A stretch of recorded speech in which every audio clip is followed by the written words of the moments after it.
Okay, hi. I like to make opening remarks. First of all, thank you very much for those warm words. And you get to a certain age, you almost feel, goodness sake, all these espadim. Why die? Might as well live. You get so many espadim. But really, joking aside, I feel very humble standing here in this building because I don't know if you know it. I had this chus of being the neighbor of Yeshiva Zechon Rocher of Lichtenstein for 10 years. And I think the last time I was here, goodness, was when Avi Schmidman made a bris. That's like a long time ago. That's what it's been years ago. And just the memory of Lichtenstein for me is a personal thing for me. It's so you may have known him as a Gaon, and he was. I mean, that's no joke. But I saw him as a son of a father. I saw his kibbud av. I saw his tefillah. He was a chassid shebekahuna. I mean, man was a saint. He was a very special person. I must say the honest truth, the world was richer with him and quite poor without him. There are very few people that I know that embody that dream, what I call the Rambam man. Man which is broad and deep and has the total picture. And very rarely do you meet a person which had that mitabo oretz ad kisei hakavod, as Lashon Rambam and Yesod Torah is. And it is an honor, honestly, to be here. I feel very humbled. That's the honest truth. I don't know, people are young here, many of you didn't know Baron. You should know this is not a simple place to be. You have an achrayus to take that tabo oretz at kisei hakavod, as one would say, and take that further. And that lies on the shoulders of each and every one of you. Just opening remark, I want you to know that. Okay, so I understand the topic today is Limud Talmud Torah, Itim LaTorah, the importance of Torah.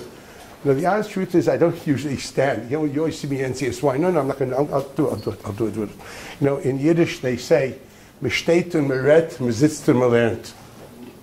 You stand and you speak. You sit and you learn. I hate speaking because public speaking is investing time in a flooded market. There are so many public speakers. There ain't that many learners. That's the honest truth. That's why since from the beginning of my career, I never, even Shir Kloli that I used to sing in Kerem, I said it's sit down.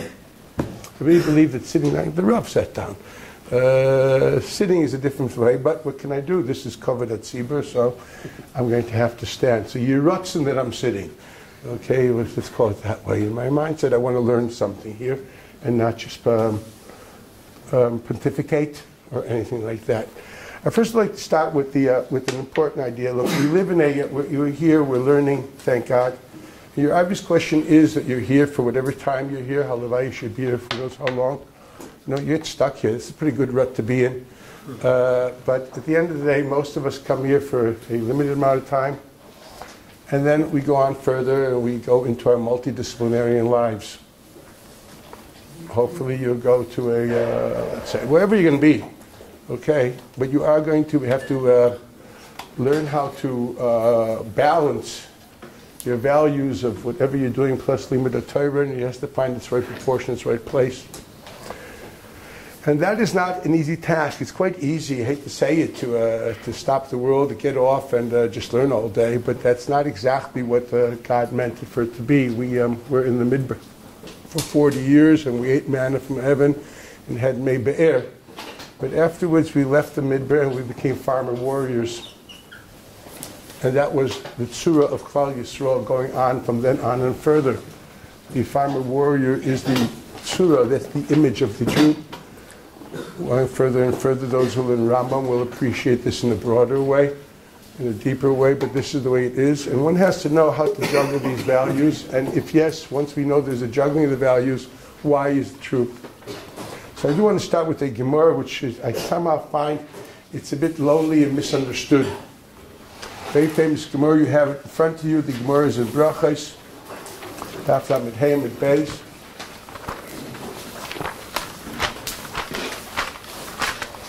The Gemara there discusses Tanu Rabbanan, we're talking about the last two lines before it widens out. Tanu Rabbanan, the Fisha Ne'emar lo yamush sefer Torah ze mipicha. It's a pasuk in Yeshua that this Sefer Torah will never leave your mouth, so to speak. You will be constantly busy and engaged in studying and learning it. Obviously, this is Divrei Kabbalah. Divrei Kabbalah means it's Divrei Navi. Rashi and Tainus explained that Divrei Kabbalah means something which God actually said through prophetic vision and said, told to command, as opposed to Nevuot, which are lav dafka told to command, but the Nevuot, which was said to command. Rashi and Tainus points out that's called Divrei Kabbalah. Lo yemush sefer Torah mipicha, it's tzivui mipia Kabbalah. And we obviously know that Divrei Torah, Divrei Kabbalah, lo yalfinan. We don't learn dinim d'oraisa from a Divrei Kabbalah. Say Gemara, oh, you're learning Baba Kama. Oh, Toster, Beis, Amid Beis. That everyone knows. Okay, that's when you're still fresh. It's Elul. So obviously you know that the Gemara says basically, but Gilui Milsa we learn. To define a basic term, we learn a biblical term as a legal dictionary. The Divrei Kabbalah is there. More so those who are a bit more attuned and know, a bit more know. It also broadens out the scope of a known din d'oraisa. If there's a din d'oraisa of Yishinantam b'chula, you're supposed to learn Torah. Here, the scope of that is somehow explained through the Divrei Kabbalah, and that is possible. The example for that would be, once again, just as there's a din d'oraisa in Shabbos of Zohar b'Shamar, we know that basically Yeshayahu broadened out that scope with saying the idea of Kavod Shabbos and Einik Shabbos are extensions and broadening out the scope of Zohar b'Shamar. These are things which are not a chiddush, it's quite known. The klal is the Divrei Kabbalah broaden out the scope of things and also define things. Thus, when the Gemara brings this pasuk, Lo yamush sefer Torah ze mipicha, what she's really doing is defining what are the broadening out the scope of the chiyuv of Talmud Torah d'oraisa, v'shinantam l'vanecha v'dibarta bam. What is the scope? The scope is Lo yamush sefer Torah ze mipicha. Yachol dvarim kiktavam. Should we take this literally? That means to say you must constantly learn, 24/7. Well, obviously, 24/7. Is the Iker Chiv Talmud Lomar. This is why the pasuk comes to teach you. The pasuk says, "V'yasafta d'ganecha tiroshcha v'tzarecha." Yes, that you're supposed to. We expect you to go work in the fields. We expect you to harvest that which grows. We expect you to till, to irrigate, etc. Do all the work shebasada. Kaitzer b'zman tzira, zerer b'zman zriya, etc. And all these supposed things. So the question is, how do we juggle between these two things? And the Gemara says, Hanheg bahen minhag derech eretz, which means what? Rashi says, if you look at Hanheg bahen, im divrei Torah, means you must add together with the divrei, in the divrei Torah, to be very specific, within the divrei Torah, there should be a behavior pattern of derech eretz. Hanheg bahen minig derech eretz, those divrei Torah should have within it a hanhaga of derech eretz equals of asafta d'gonecha tzoreshcha v'tzorecha. Pointing out that we don't look at these things as two separate opposing values, nebach esed decha loisis or something like that. Rather, no. The only reason we're allowed to do these things, or the perfect way we should do these things, is by seeing them merging into one beautiful rainbow. Now, how does one fit with the other? And Rashi continues and says, Minag derech eretz she'im tavo lidei tzorech habriot. For if you will not have an orderly parnasa, you won't have an orderly livelihood, and you will be needing to panhandle, if we may say, ask funds from other people. Im tadei sofcha libatel midivrei Torah. And ultimately, you will be batel, you will waste time, you won't be able to learn appropriately. But Rashi is teaching you here, Pshat in the Gemara, that we talk about merging the values of Derech Eretz and of Torah. We do not see them as two different things. The whole matir of Derech Eretz is because that is the kiyum of a Layamush Sefer Torah Zemipicha. How do you fulfill the pasuk of Layamush Sefer Torah Zemipicha? That you will constantly be able to learn? Yes, if you will not be nitzach alabrios, if you will have an orderly parnasa, therefore, mamela, you will be able to learn as much as possible. That's what Rashi says. I haven't found a Rishon arguing with him. So I'm going to take for granted that that's LaTorah mainstream. This is what we have in front of us. This is Rabbi Shmuel. This is Rabbi Shmuel's view. Rabbi Shmuel basically said that the pasuk when it says "Asafta gonechas tziroshecha b'tzarecha" is nothing more than a hashlama, a fulfillment, allowing the fulfillment of the pasuk of Lo Yamush Sefer Torah Mipicha. And when you are Isaac in Derech Eretz, you must understand what the purpose of it is. The purpose of it is a tzura of a kiyum of Lo Yamush Sefer Torah Mipicha. That's the matter. That's the tzura, the way it's supposed to be done. This is Rabbi Shmuel's Shita in Menachos. We all know that he was asked, when do we learn Chachma Yavanis? He's very big machmer. We don't pass like him, I hope. If not, I definitely transgressed him. He said, Bisman shelo yom v'lo layla. Thank God, do me a favor. Rabbi Shmuel really holds that you have to learn Torah 24/7. And yet this is the man that says, Haneg ben minik derech eretz. This is not a stira. Adrab, it's very simple.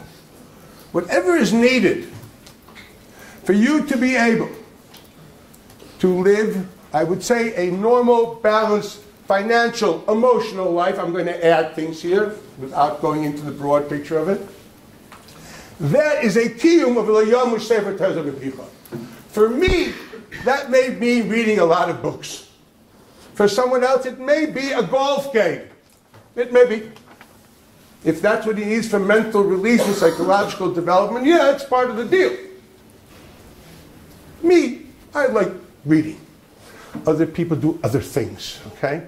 Whatever is needed, the question is not what you're doing, but why are you doing it, and around what is the center point, the focal point of your life. And the focal point of your life is Lo Yamush Sefer Torah Mipicha. Period. Haneg bahem minig derech eretz. So Rashi tells us the tzorech of parnasa, which is vasafta gonechas tziroshecha b'tzarecha. I don't think I have to start explaining, because this would take me endless time. Sources. It's a biyasa b'kutcha. Excuse me if I may say it simple as day. That would include anything which would create a balanced reality, allowing me to learn. Honestly, if I were mentally depressed and a sad soul, I wouldn't understand the Taisvus. I need our Chavas Hadas to understand the Taisvus. Goodness sakes, the Nevi'im needed music to be misnabel. Yitzchak Avinu needed a steak dinner. Excuse me, he needed a lamb dinner. Okay, he liked lamb. Okay, he wanted a lamb dinner. Hope he didn't want curry. Okay, but that's basically what it was. Each person, as the Ramban says this, you need different things to give you menuchas on nefesh, harchavas hadas, to be able to understand what you're doing. So there's no question. All of this is included in Lo Yamush Sefer Torah Mipicha. I say this, it's very important to understand. This is a chumrah and a kula. On one hand, it means to say, well, whatever it takes. It's not esedei chaloisa, it's part of Kiyum Talmud Torah. The chumrah is, if it's part of Kiyum Talmud Torah, that means every minute you're not busy, that's what you should be doing. It means in principle the mitzvah is 24/7. That's what it is. La yamash kipshuta, dvorim kiksava. The chiddush is, yeah, but to be mekayim that you need so many things in life. And that's Rabbi Shmuel. Some of the Milsa, those who open up a Rambam, with great respect to certain Achronim, that's the halach. Now there's another approach I'd like to take it, simply because I know that this has been explained in different ways. I'd like to read the Gemara a step further. The Gemara continues and says, Reb Shimon ben Yochai Omer, Efshar Adam choresh b'shat charisha, v'zoreya b'shat zriya, v'kotzer b'shat ksira, v'dash b'shat disha. Very busy. When you're working on a farm, it's a lot of work. Torah mate alea. Can someone translate those last three words? It doesn't say what's going to happen with your learning. What's going to happen to the Torah? What's the question? What's going to happen to the Torah? What do you mean what's going to happen to the Torah? It's going to stay in the Aron HaKodesh. Torah mateha alea, what's he asking? What's the problem? What do you want? Is this a stira to Rabbi Shmuel? No. He doesn't say, how are you mekayim lo yom sefer Torah zemipicha? That's not what he's saying. He's asking an independent question. Torah matehe alea. If you open up your Taisus for Ben Yehuda Mishir Leon, he points out distinctly, he's not talking about the mitzvah of limud Torah. He's not talking about the issue of bittul Torah. Because that actually, Shimon Yochai is a big makel. He actually believes that you do Parsha Achas Shachris and Parsha Achas Arvis, you're Yotzidei Chayva, not bad. Wake up in the morning, say Kriya Shema Shachris, say Kriya Shema Arvis. You did well. The question wasn't your Kiyum HaTorah. The question was, but that's not the Tzuras HaTorah. What's going to happen to the Torah? Torah is Arucha Miyam, Arucha Me'eretz Midah.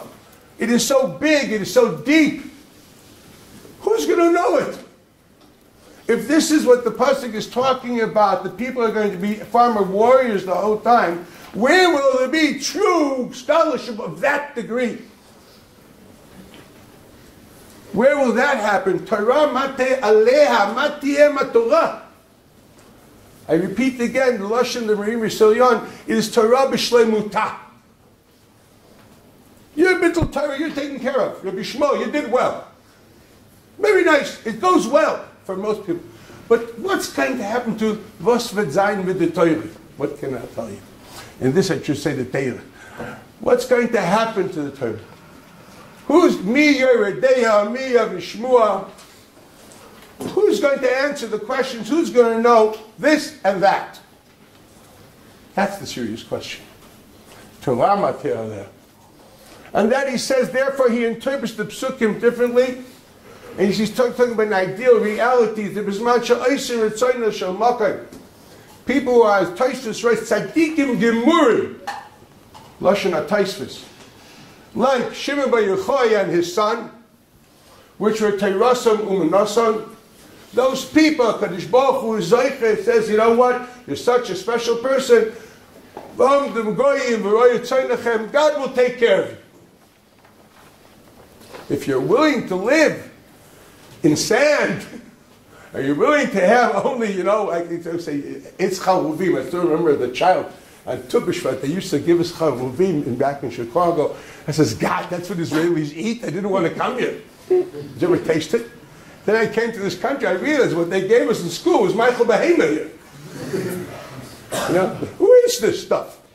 And I'll forget, I was supposed to create the theme of Eretz Yisrael, and for me, I had a terrible reaction to it. Maybe you don't have it anymore. I used to remember, Buxer, they called it. It was terrible. It tastes like straw. Honestly, but that's what he ate. Can you imagine poor Shimon bar Yochai? You'll live in sand, because he was in sand until his neck the whole time, if you read your Gemara. And he ate Kerems and water. He didn't even have Schweppes, or at least a single malt garnish. And nothing. Well, he was Terasa Umanasa, right? So Kadosh Baruch Hu was Madlin Parnasa. Didn't have to do too much work to get him Parnasa, you know, big deal. Kav Charuvi, Shabbos Kipshutai, that's all he wanted. Okay? So that's a very special person. That's a tzaddik gomer, as Taisus points out. But the person who is not a tzaddik gomer, should I give the list? To be sure which is a charcoal burner, whether it is, you know, Rabbi Yochanan Hasandler, whether Yeshiva HaSofer, should I go on, Tanoim and Amarim, they what Taisus calls not tzaddikim gemur. Nice list. They're the people which Reb Shimon agrees that Reb Shmuel is right. Very nice. So what does Reb Shimon actually say? All of them, they're the regular people. And they're supposed to be farmer warriors. And for there, you have a question, and that's the kiyum of la yomush sefer Torah zemipicha. Wow, if you're terasa umnasik today, in this country, they use that word so freely that it frightens me. It meant Reb Shimon bar Yochai, Reb Elazar ben Noi, that's all we know in the Gemara that got there. Oh, those type of people. There was Torah Mati Alea. Yeah, we have a Reb Shimon and Reb Elazar out there. There are people. And them, Itaka says, you know what? This is the Gemara. I say this because there is no machlaikis between Rabbi Shmuel and Rabbi Yeshua and Rabbi Shimon Bar Yochai. If you read the Gemara carefully, there's no argument. They talk of different things. Rabbi Shmuel explains the psukim for the regular world around us. Rabbi Shimon says, correct, but if that's all the pasuk means, for goodness sakes, what's going to happen to the Torah? I need someone which is bigger and broader than that. And the answer is yes, there are people like that too. But it points out those are the people with Terasu Nasam, which Taisus calls Tzadikim Gemurim, for goodness sakes. So the Gemara says, yeah, you know the way it is, many people think that Tzadikim Gemurim. They also convince themselves that they're pregnant. They're not. You convince yourself you're a Tzadik Gomer. You're not. It won't work. It does not work unless you're really there. You can't convince yourself, you can't write, abbreviations before your name and after your name and get an applause from a bunch of foxes of Shimshon. That doesn't do it. Are you really there? Well, I got to do this for you. You'd be sure wasn't there. I hate to say it. Hillel wasn't there. Nebuch. He had to work. It was a Malakit Eitzim. Pretty nice people that weren't there. Can't fight. We're doing well. But as it typically is, the smaller you are, the bigger you are. The smaller you have scope, you think, wow, you're so special. And then you actually think that you're there. So Gemara tells you, do me a favor, get off your hobby horse and be realistic and build your life around a reality which makes sense. It's a very, very important Gemara. It's a very, very sobering Gemara. A lot of people tried. I've seen it in my lifetime already. You really think God is going to help you? I remember a story. They say about the Netziv. The Netziv, his father was a banker. The Tzalid for you to Berlin, the Yeshiva of Volozhin, son of Rabbi Bitzel of Volozhin. And his dad wanted him to go to Yeshiva for a few years and join the family business. Well, he was a big masmid. He got married very young, at the age of 16, if I'm not mistaken, or 17, something like that. And he stayed. He did what we call shifty. He stayed there. And then once he remarked, you know what's going to happen? I'm coming to bed in Shilmala. If I would have listened to my daddy, he says, I would have gone into the bank. I would have gotten up and said, no, Herr Schleibs, for Yehuda, what have you done? He says, well, this merger, that merger, this is... What about the Hamek Dover that was supposed to be written? What about the Hamek Shaila that was supposed to be written?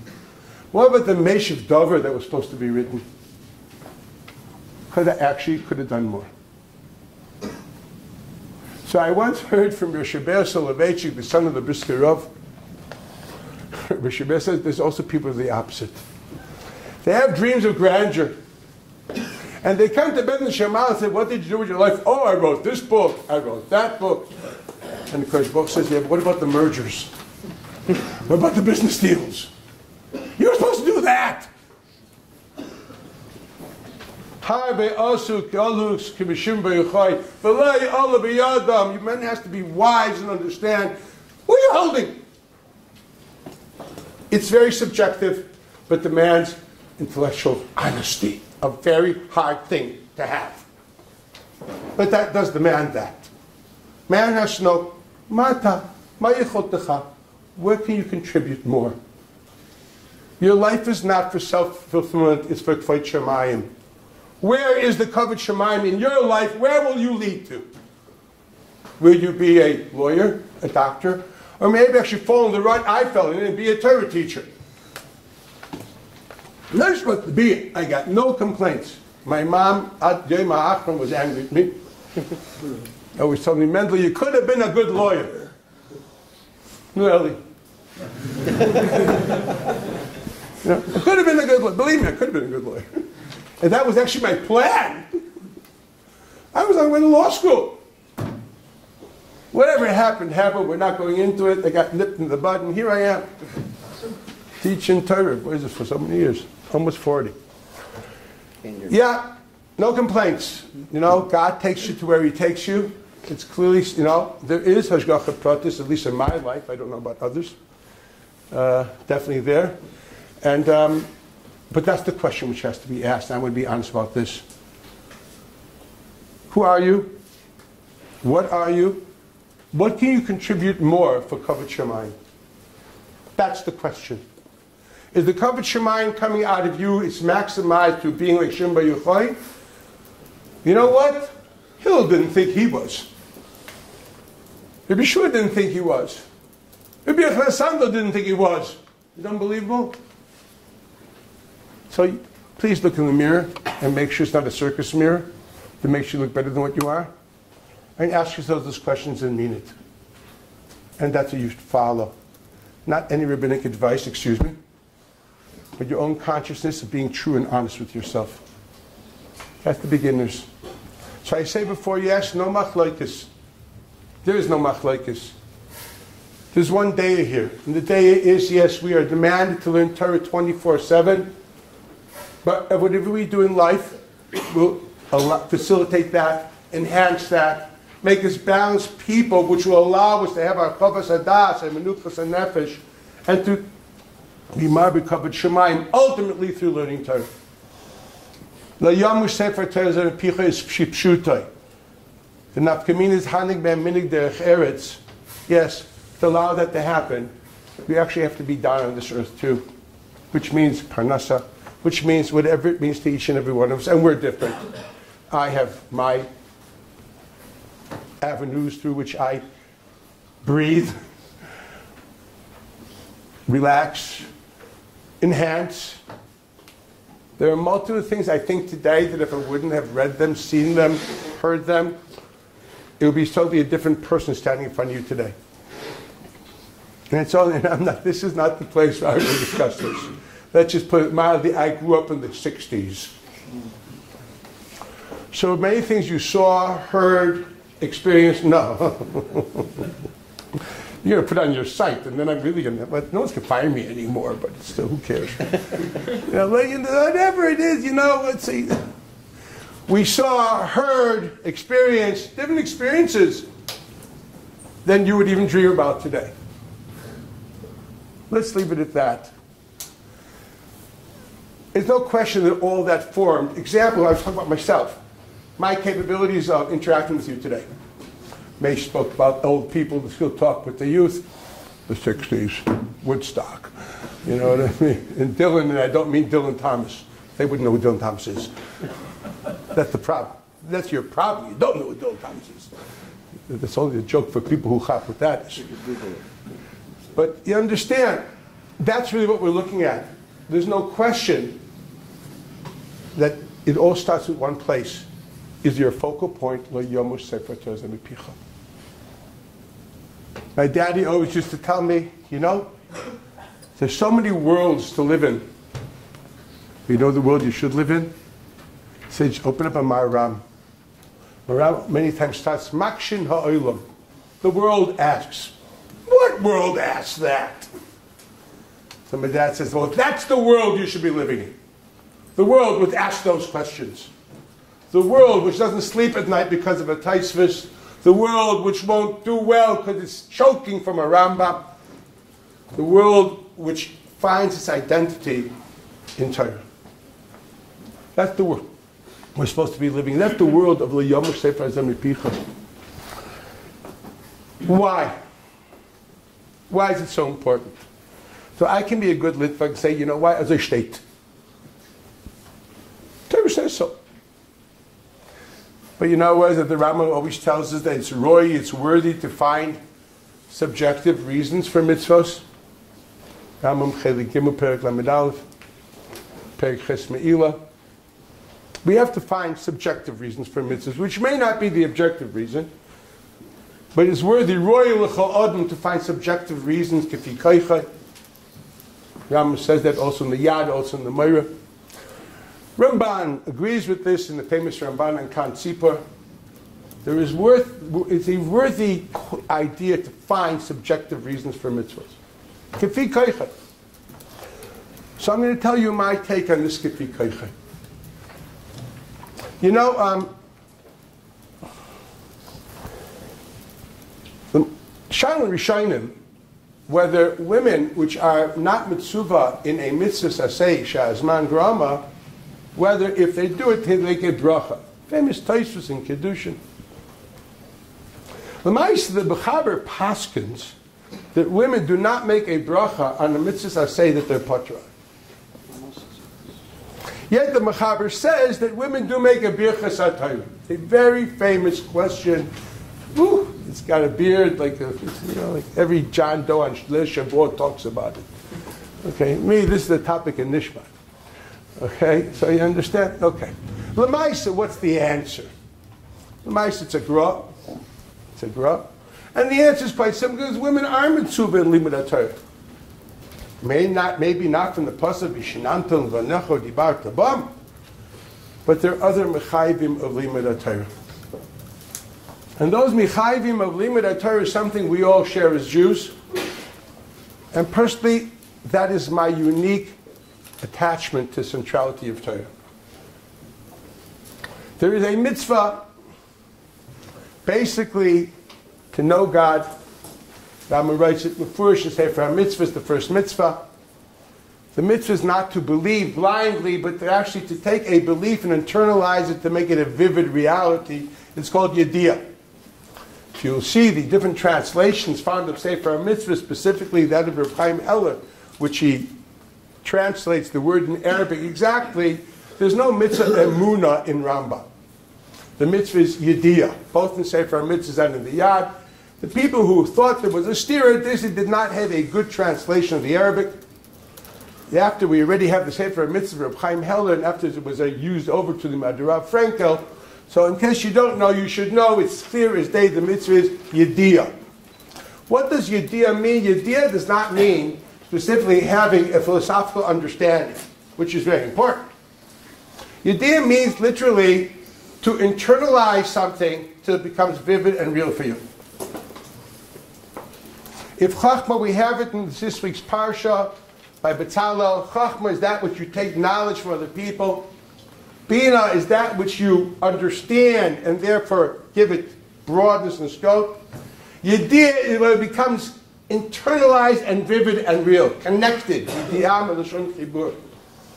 If I may make a comment, years ago there was a movie by Steven Spielberg called E.T. You wouldn't know, you're too young. Okay, so E.T. was an interesting character. Okay. This creature coming from outer space, which had this big blown up head, thin razor thin neck, and a very small body. It was all over the town, the pictures of E.T. When I saw that first time, I said, wow, that's what I look like. A blown up head full of God knowledge, but such a razor thin neck that nothing's coming down and becoming vivid and real, and I can't translate my cerebral intelligence into emotional intelligence.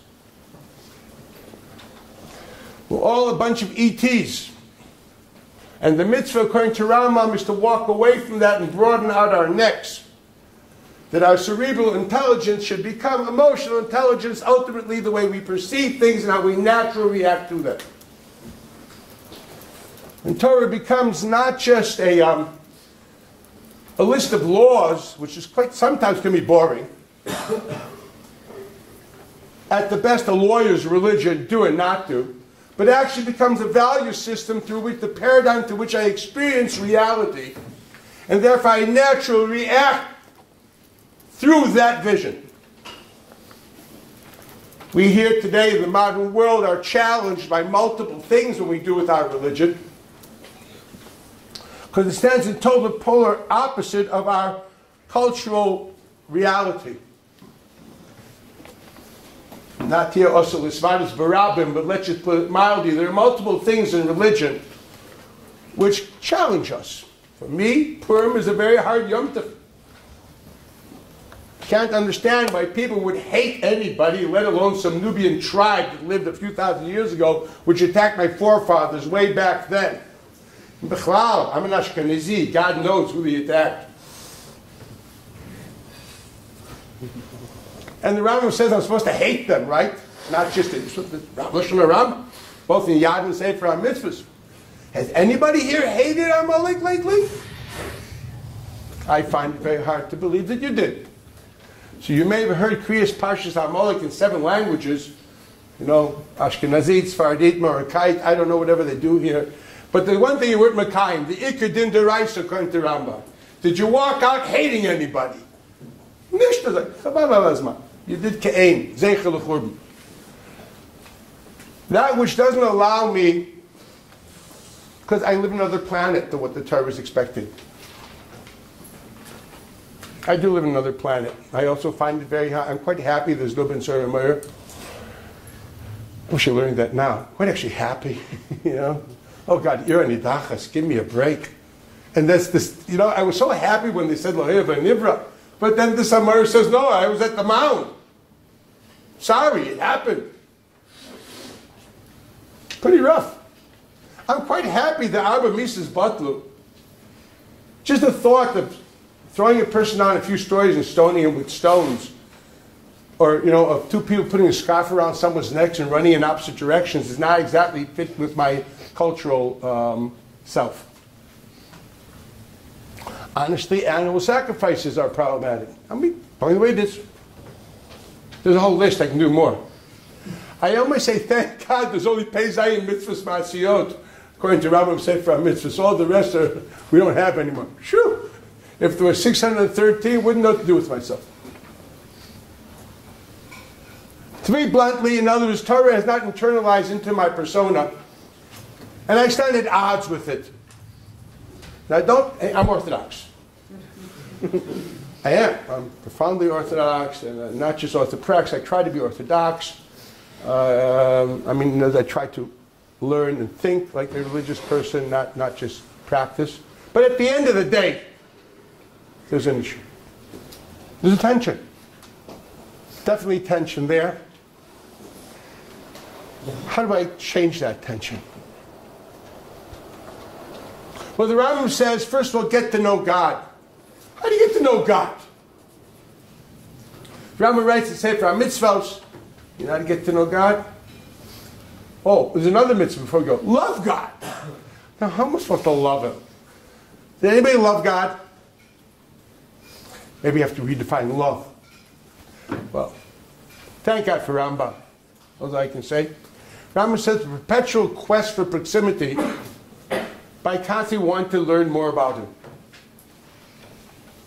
So if you're thirsty for learning more about Him, that's the act of love. I just got you off the hook. If you're dying to learn more, to do that, know more about Him, when you learn Baba Kama, you're Mekayim Mitzvahs Avos Hashem.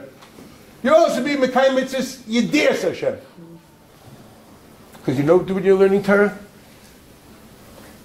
You finish all Baba Kama, Baba Mitzvah, Baba Basra, deeply, broad scoped, within depth.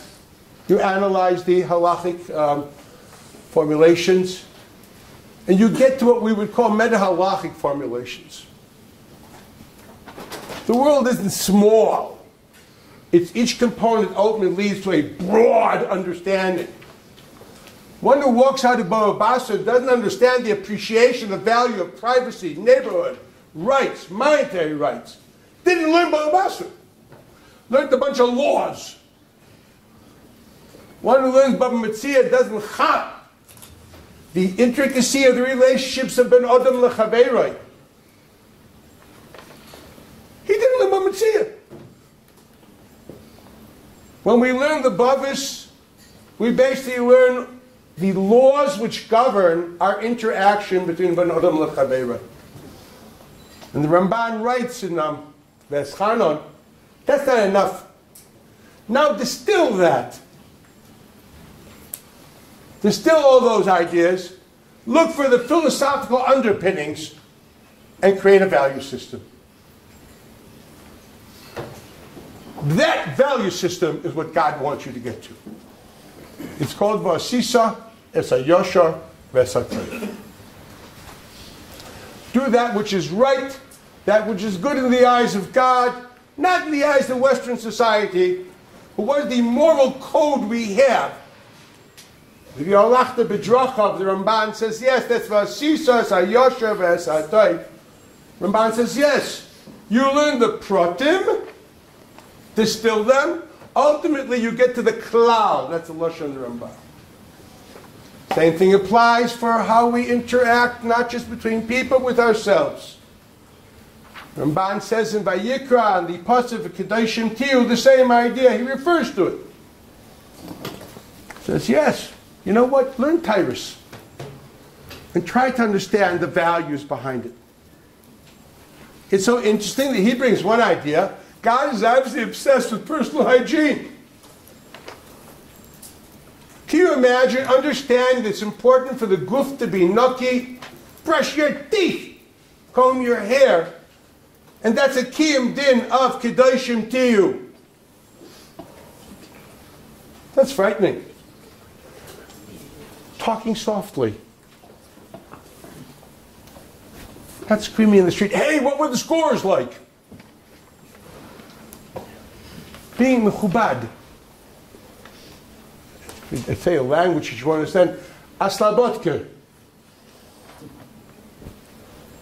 Being a ben melech. That's Kedoshim Tiyu. Be profound. Kedoshim Tiyu doesn't mean be holy. Holy sounds Christian. It means be profound. It means transcend the mundane and the crass. Be above that. Rabbi describes how you eat in the lunchroom or the restaurant.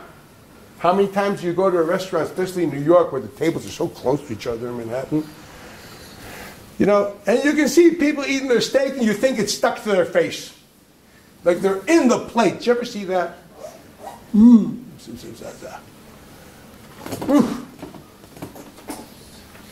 Megushim. Earthy. Ramban says that's a transgression of Kedoshim Tiyu. Yeah. Where do we learn all that? So the Ramban says, well, learn all the halachas that we have there, distill them, find your meta-halachic principles, attain your philosophical underpinnings, and you will find what transcendency means. And I tell you, but all Jews, men, women, and children, are commanded in Kedoshim Tiyu, are commanded by Vasisas hayosher ves hatov, and commanded in Avos Hashem, commanded in Yiras Hashem. All that comes from learning Torah. That everyone's commanded in. You're not expected just to read some book by some Mormon self-help guy that you pick up at Walbaum's at the cashiers. And with greatest respect to different authors which have enhanced my life, but Torah wants you to find those values, first of all, from itself. You may need other disciplines to learn how to appreciate. No question about that. With greatest respect, the Ramchal is very important, but he doesn't talk my language anymore. So whatever discipline you read, ultimately will help you see what the Ramchal meant. Oh, you want to know Ramchal? Read his plays. Read his poetry. Read his letters. Read his books on logic. Read the whole person. Wow, then you'll understand. Then that book will make sense to you. Otherwise, you'll just shuckle over a book that all day and won't be anything there.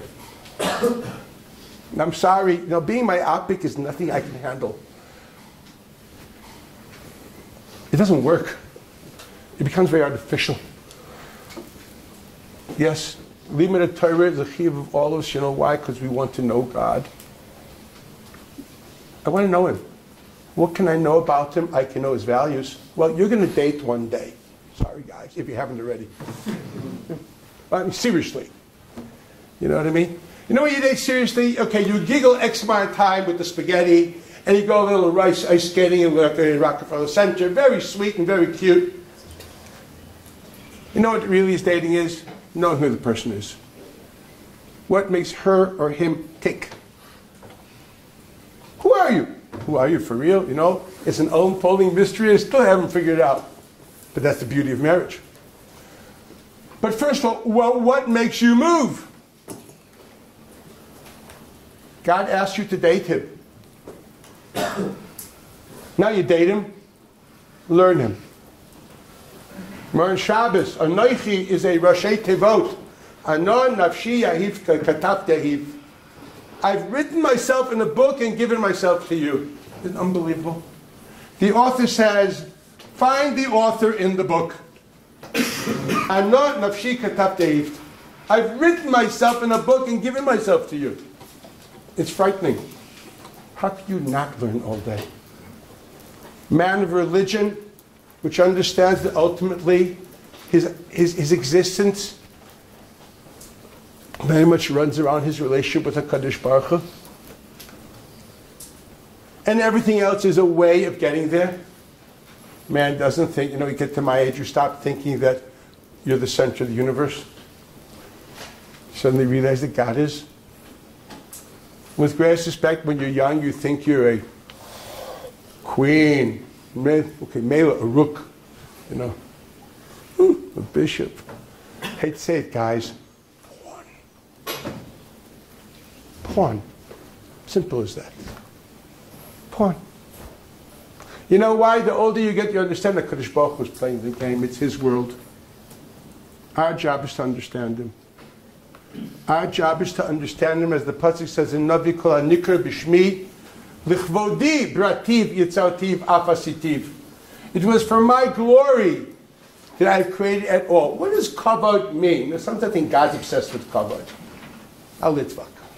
Obsessed with kavod. He wants a shlishi. Should send God to a Musar shtibel. It's worse than that. On Friday we say he's full of gaiva. Hashem malach yeut lavesh azabal gaiva choyle kavod. He got everything wrong. We need the mashgiach to teach him Musar. You know what kavod is? Kavod is basically when you realize there's a hierarchical relationship. That's your reaction to it. God does want us to realize this hierarchical relationship. That's what he wants. He wants you to realize that hierarchical relationship. That it all comes from him. And it's all about him. What do you think gaiva is? Gaiva means to say a poor person needs other people's affirmation of his ego. Poor man. Poor man. Needs a pat on the back. Clearly a deficiency in self-confidence. Those are the people that please want you to clap and say, brilliant, nice. Dime a dozen. And it's so funny because people who need that affirmation, the more they ask for it, the least they get it. Essentially, God doesn't need it, but he wants it. God doesn't need anything. My mind describes this at length in the guide.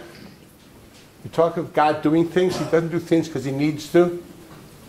He doesn't have any psychological deficiency which forces him to do anything. We do. You don't do anything without filling a gap of a certain deficiency. The fact that you're holding your hand this way or that way, I don't know what. Maybe you think you look like Rodin's thinker.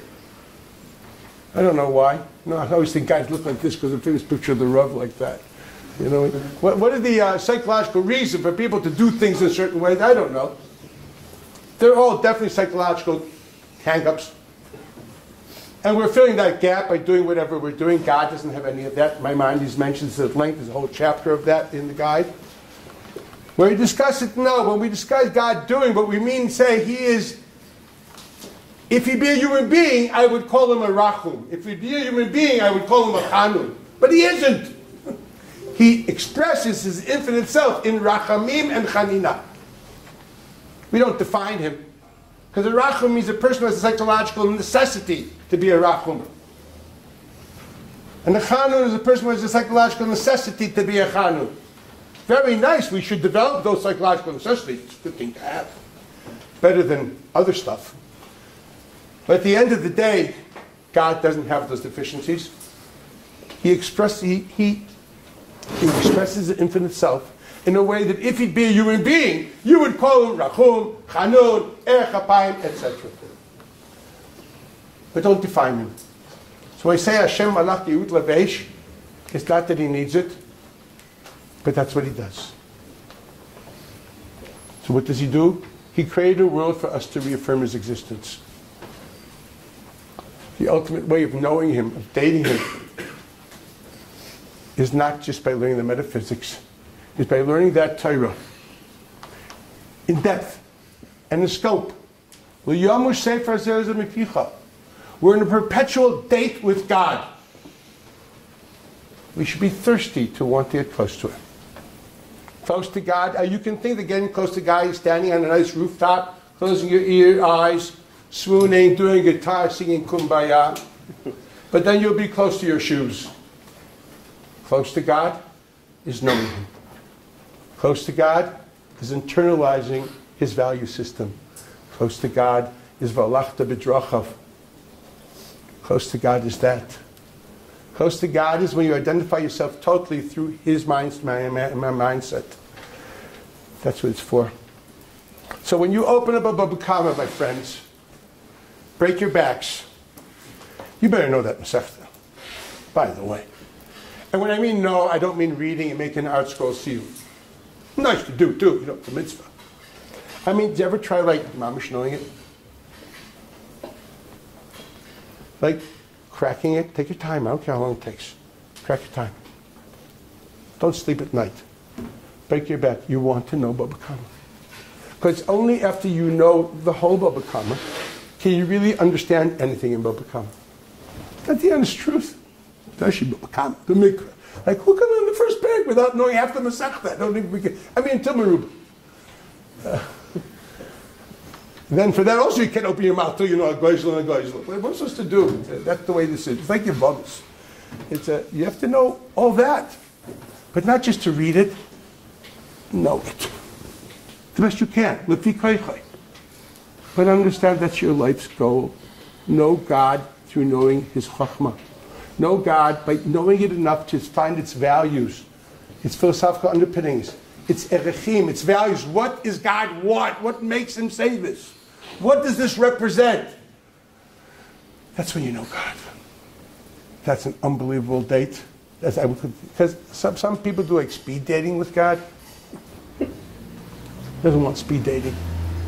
He wants an in-depth date, a very focused date. He doesn't want you to giggle over the spaghetti. And I understand that these kumbayas are important in life. I do. I'm a terrible litvak. But I really understand this. But honestly, it's a means towards an end, at the most. The end is, put God in your head. Learn His Torah. That's why your chiyuv is lo yomush sefer haTorah hazeh mipicha. It's an ongoing reality. If you really want to know Him, how can you stop? And if you can't stop, there's something wrong, don't you understand? Love is supposed to be an obsession. Language of the Rambam, Yesod HaTorah, mit'aveh tava gdola leida et Hashem agadol. This must become obsessive. You need to say, okay, I'm going to finish my degrees. I'm going to become a very big researcher. And I'm going to change the world. I'm going to mamish make a better world through that. Wow. I'm going to better God's world. Though you better be able to find God in that freaking test tube. You have to find it everywhere. But it has to start with finding it into your norms, into your values. It has to first start by finding it in yourself. You know, the real goal is, can you make yourself not at odds with your religion? Can you internalize those values and all of a sudden all other values are not as important? The ultimate goal is learning Torah, la yamash zetavepicha. You know when you succeed? When all of a sudden your value system is not at odds with the halacha. Believe me, I'm not a little boy anymore, and I am struggling. It means to say the game is never over. You know when it's over? when the boss says over, when he blows the whistle. Our goal is not to put the flag on the Everest. Our goal is to climb. And wherever we get, that's where we end up putting our flag. And each and every one of you will put your flag somewhere on that mountain. And each person in history puts his flag or her flag on some place on that mountain. And when that mountain becomes full of flags, then the big whistle will blow. Have a good one. Bye.